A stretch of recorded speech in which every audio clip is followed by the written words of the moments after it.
Very good evening. Mr. Shailesh Dobal, editor of Business Standard, Nivedita Mukherjee, the executive editor, Mr. P. N. Nazareth, Ms. Elizabeth Nazareth, all the members of the Nazareth family, including Pramila Nazareth, Mr. A. K. Bhattacharya, recipients of the Business Standard-Seema Nazareth Award for Excellence in Journalism, journalists, and everyone who is present here to witness and support today's award. I'm truly delighted to join you today for the 25th Business Standard-Seema Nazareth Award for Excellence in Print Journalism.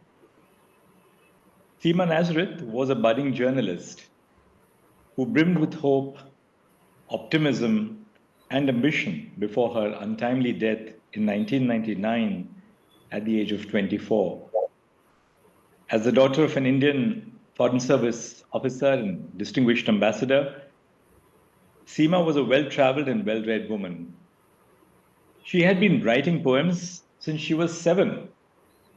A few months before she passed away from an acute asthma attack, she had written a poem titled, "I Dream of Making a Mark Before I Die." And she wrote, "I dream of making a mark before I die, but not in the old way of strict deadlines, obsessive achievement, and relentless fears, but through honesty, integrity, and resilience. Perhaps my mark will be in only the hearts of others, but what better place to be? As long as goodness, faith, energy, and laughter fill my days," she said. In the passing of Seema Nazareth, we lost an ambitious and optimistic journalist who wanted to win over people by her honesty, integrity, and resilience. Despite writing this poem in 1999, Seema was able to touch themes which remain relevant to this date. Her insights pierced through the intense pressure young people face to meet social deadlines for professional and personal milestones. It is only fitting that her name is attributed to an award which recognizes the work of young journalists in the print media. To Henrik Ibsen is attributed this quotation, which says that the great secret of power is never to will to do more than you can accomplish. I can turn that quotation around a little bit by saying that the spirit of the secret of the human spirit is the will to do more than you can accomplish. And I think Seema's life, and indeed the backdrop and the work of the two awardees this evening, really exemplifies just that. The journalists who are being presented with the award today, Shiva Rajura and Anushka Bhardwaj, exemplify the qualities which inform Business Standard in the spirit of Seema.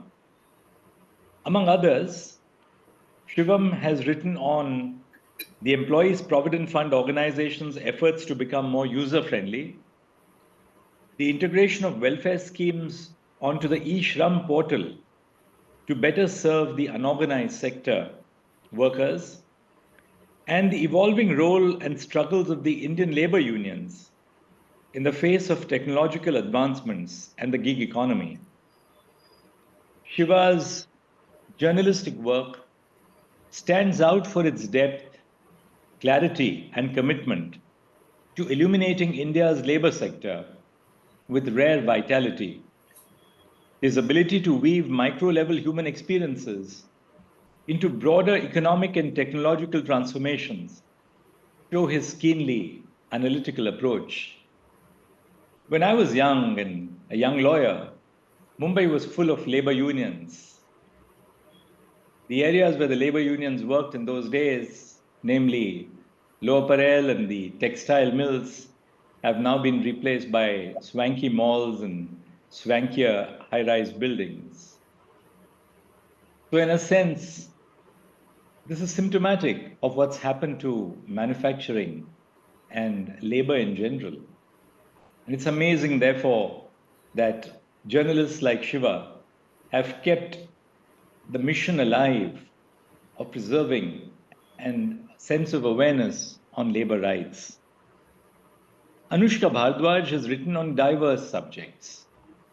Her keen eye for nuance brings to life the often overlooked disparities in recognition and opportunities. From the contrasting fortunes of cricketers in performance versus endorsements, to the complexities surrounding classical language status, Anushka's reporting captures the layers of cultural and economic inequities shaping contemporary India. Her deep dives into AI driven political campaigns and the struggle of interns in unregulated fields underscore her ability to spot emerging trends that have real world consequences. I congratulate both these brilliant and young journalists. In the spirit of this award, I shall be speaking today briefly on journalism as the mainstay of democracy. In the last few decades, the landscape of information consumption has undergone a sea change. With rapid digitization and the rise of social media, people are inundated with information and addictive user interface. Platforms require two key elements to maximize their engagements: personal data and personal attention. With more attention from its users, a platform can advertise more and increase the engagement coming out of a user. This attention mining keeps the entire online ecosystem alive. Apps like Instagram and TikTok measure the time one spends watching a reel and tailor their algorithms to flood the user's account with similar content. Everyone here, especially new or young parents, would be painfully aware of the lack of enthusiasm and inattention to important tasks which children display once they are addicted to using their phones. Now, with the rise of artificial intelligence, human attention has become more scarce and its seekers just too many. Attention has therefore emerged as a tangible asset in the 21st century. All content creators are in an everlasting competition to mine their consumers for attention, for commercial and other gains. Attention today is the new intellectual property. One of the oldest content creators have been journalists. I call journalists content creators because their jobs often do not stop at collecting facts and publishing them raw. Journalists engage in drawing crucial linkages between facts and subjective perception. They interpret facts from historical, political, and economic perspectives. The synthesis of raw facts with journalistic interpretation is a quest to uncover truths. The quality of our truths defines the health of our democracy. The foundation of any democracy is not merely its institutions, but the common truths upon which the citizens make informed choices. Democracy assumes that despite differences in opinion, there exists an underlying reality, a set of facts that shape public discourse. Journalism has long been the sentinel of this reality, working to uphold truth even as attention becomes the most sought after currency of the digital age. The evolution of media consumption has placed unprecedented pressure on journalism to compete for attention in an ecosystem dominated by sensationalism, clickbait, and viral misinformation. Unlike social media influencers or entertainment platforms, journalism does not have the luxury of shaping narratives around audience preference alone. Journalism must navigate the delicate task of capturing attention while maintaining fidelity to the truth. This struggle is not trivial. If the media fails to retain attention, truth risks fading into irrelevance. If it bends truth to gain attention, it erodes the very foundation upon which a democracy stands and survives. Truths are the economy in which democratic dialogue is transacted. Truths allow for reasoned dialogue, debate, and disagreement. Without journalists, society and their members are relegated to an inferior state of awareness and intellect. Lack of good journalism affects the ability and agency of people to keep themselves informed and make informed choices in their personal and political affairs.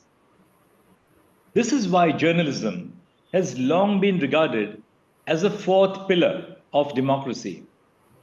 Its authority does not arise from law, but from its indispensable role in shaping public consciences.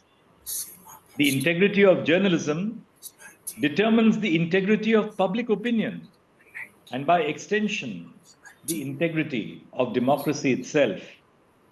This is a heavy responsibility, especially since journalists and media organizations are also commercial players competing for monetary success. It's good business to be in the good books of the powers that be. It is also good business to be sentimental, provocative, and divisive. The challenge which journalism faces today is the tension between truth and commerce. Media organizations, like any other enterprise, must survive financially. The market-driven nature of the industry means that journalism must attract readers, securing advertising revenue, and compete with platforms that are not bound by the same ethical constraints. This creates a paradox. The very principles that define quality journalism, namely thorough research, verification of facts, and impartiality, often slow it down in a race where speed is rewarded. Truth is complex, information heavy, and often unexciting. In contrast, sensationalism thrives on immediacy and simplicity. In a digital landscape where engagement metrics determine visibility, the temptation to trade depth for virality is ever present. So, how does journalism navigate this conundrum? How do media ethics ensure that commercial interests remain compatible with uncompromised reporting? A plea to the moral conscience of journalists to reaffirm the foundational principles of the profession is good display, but lacks measures of accountability.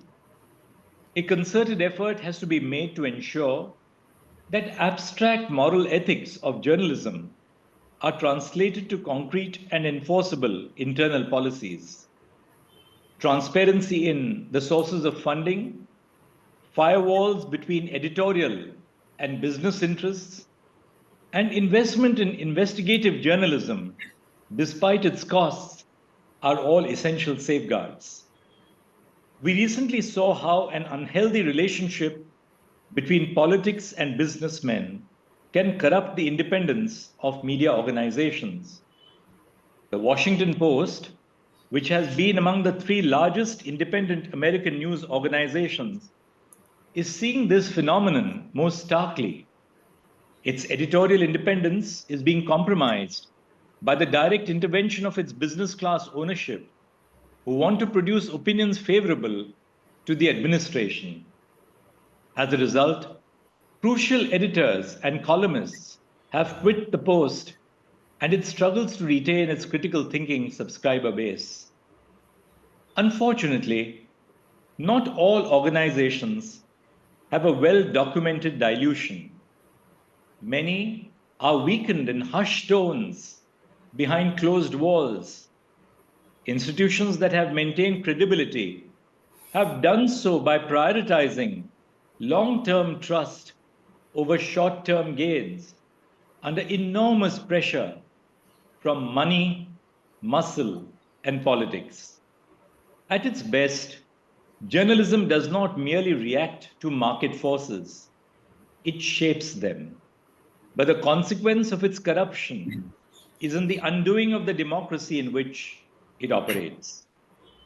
By fostering a readership that values depth over distraction, publications can create a demand for high quality journalism. Business models that emphasize subscriptions and reader supported funding have shown that there is an appetite for truth, provided it is presented with clarity and relevance. Media institutions must therefore resist the drift towards sensationalism and reaffirm their commitment to serving as custodians of an informed democracy. As we honor those who have shown excellence in journalism, we recognize that their work is more than an individual act of achievement.